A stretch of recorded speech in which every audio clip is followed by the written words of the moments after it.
Le temps des chimères, de Bernard Werber. Lu par Anne Lecoutour.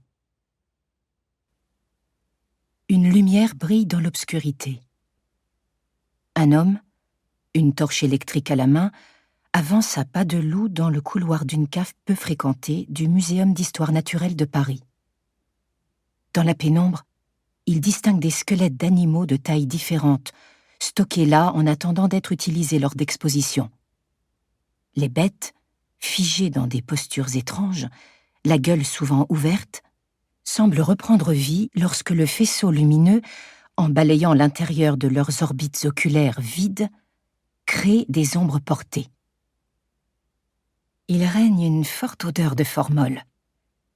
La poussière fait éternuer le visiteur, mais personne alentour ne peut l'entendre à cette heure avancée de la nuit. L'homme suit le plan que lui a fourni son contact. Après quelques pas, il arrive devant une porte où l'on peut lire le nombre 103.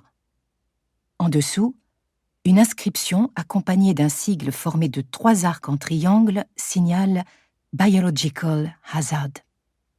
Une autre, en dessous, indique « Danger » et une troisième « Interdit au personnel non autorisé ». Le visiteur examine la serrure.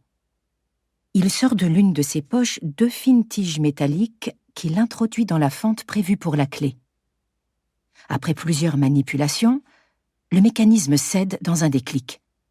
Il presse la poignée et franchit prudemment le seuil. À l'intérieur du laboratoire, les murs sont lisses et gris.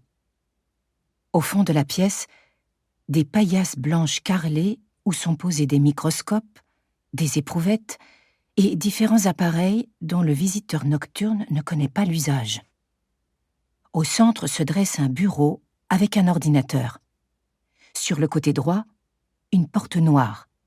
Sur la gauche, une bibliothèque remplie de classeurs numérotés. Arrivé au pied des étagères, il examine un à un les volumineux dossiers, puis finit par trouver celui qui l'intéresse.